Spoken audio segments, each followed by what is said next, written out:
Even in het kort, het Meerminnenfeest is begonnen in 1975.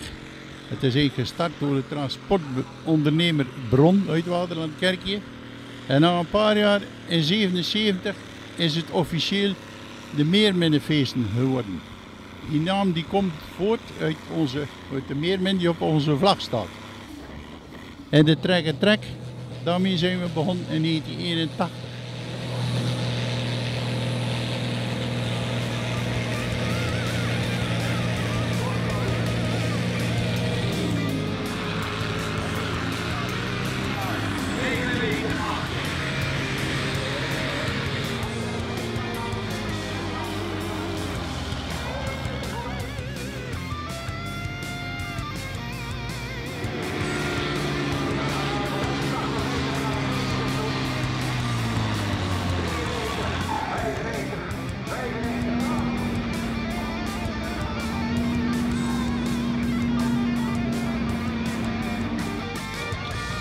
Jansen, Bak in 2, ja.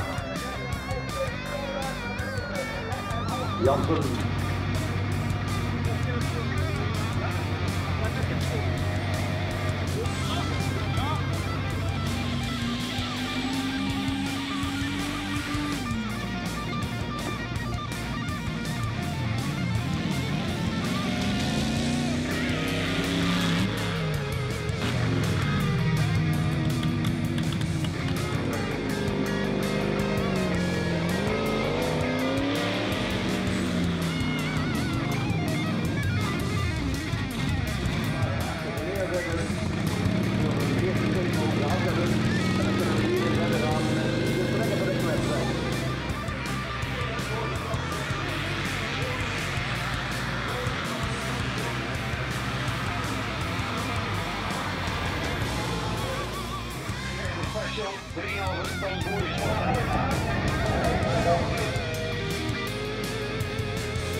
De Meerminnenfeest is eigenlijk een driedaags volksfeest.